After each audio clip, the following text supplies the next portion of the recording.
கல்லூரி மாணவர்கள் மோதலை தடுக்க சிறப்பு குழு அமைக்க வேண்டும் என்று உயர்நீதிமன்றம் பரிந்துரை செய்திருக்கிறது. இது பற்றிய மேலும் விவரங்களை தருகிறார் நமது செய்தியாளர் ரமேஷ்குமார். ரமேஷ்குமார், எந்த வழக்கில் நீதிமன்றம் இந்த பரிந்துரையை செய்திருக்கிறது? சென்னை மாநில கல்லூரியுடைய மாணவர் பச்சையப்பன் கல்லூரி மாணவர்களால் தாக்கப்பட்டு மருத்துவமனை அனுமதிக்கப்பட்டு மரணமடைந்த வழக்கு தான் இது.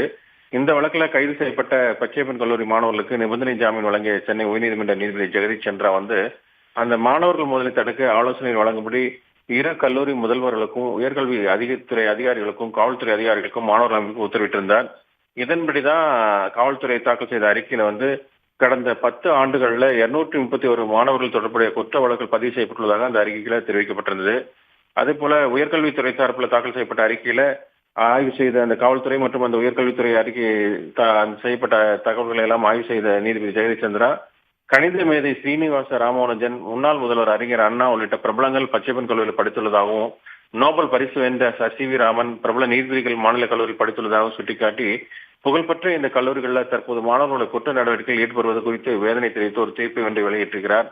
அதுல என்ன தெரிவிக்கப்பட்டிருக்கிறது என்றால், குற்றவாளிகள் பிறப்பதில்லை என்றும் உருவாக்கப்படுகிறார் என்று குறிப்பிட்டிருக்கிற நீதிபதி, கல்லூரி மாணவர்கள் மோதலில் ஈடுபடுவதை தடுக்க அறிஞர்கள், கல்வியாளர்கள், மனநல ஆலோசகர்கள், கல்வித்துறை உயர் அதிகாரிகள், காவல்துறை அதிகாரிகள் அடங்கிய ஒரு சிறப்பு குழுவை அமைக்க வேண்டும் என்று அந்த தீர்ப்புல தமிழக அரசுக்கு அவர் பரிந்துரைத்திருக்கிறார்.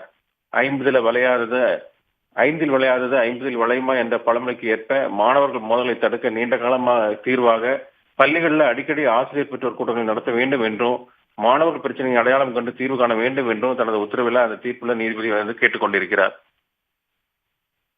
விரிவான தகவல்களுக்கு நன்றி ரமேஷ்குமார்.